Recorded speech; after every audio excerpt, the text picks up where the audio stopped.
Alright, we have our background and person all cut out. Now we need to find some pictures that we're going to add in. So remember, in your Google search, you'll want to change with the tools area the size to large so you have a very high resolution picture that you're working with. Now, a picture like this is not going to be as good. Alright, we've got a really confusing background and it's not going to be easy for us to cut the object out.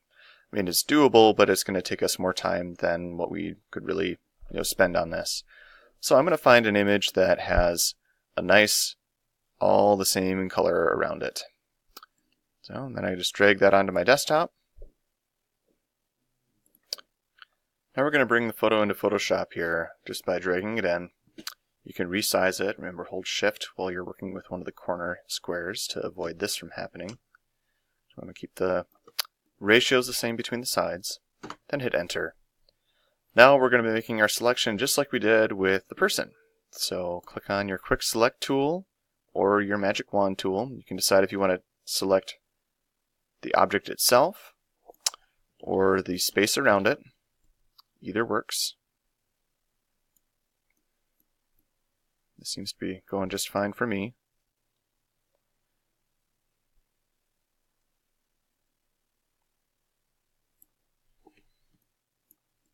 You can use that Refine Edge tool to try to make the selection even better. I think even just doing the edge detection on here works pretty great. And after you've finished the selection, just create a layer mask. Alright, so we've got one out of our required 3 objects added in to the photo montage. Now I'd also like to show you today something that's pretty helpful. If you don't have an object on something like black behind, it won't work. But if you do find an object that is on black, it can be really useful. So you can search for, on Google Images, something that is, for example, black background. And if you find something that's on perfect black, you can really work with this easily. Why don't we do this? Flame. So we can have a flame coming out of the airplane's tail here. Drag that onto your desktop. Bring it into Photoshop. Now, what's really nice with this is if you can have something that has black around it, you don't have to do the whole selection thing at all. You can actually just change on that particular layer the blending option to screen.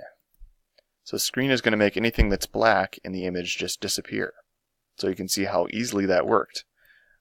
So I'll just place this right here. And, well, maybe I want to make this flame a lot longer. You can work with the Control-T Transform tool, or you can use a different tool that we've used already called Liquify. Sometimes you have to raster size the layer to be able to get there. So Liquify, I can use any of these options here to make the flame look longer. Maybe I want to make it look like the plane turned a little bit as it was coming into the frame. And my blending mode is still on screen for this particular layer that has black around the flame, so the black is gone. Alright, so you'll continue this until you have at least 3 additional images that you found online that you put into your montage. And then you can call it good.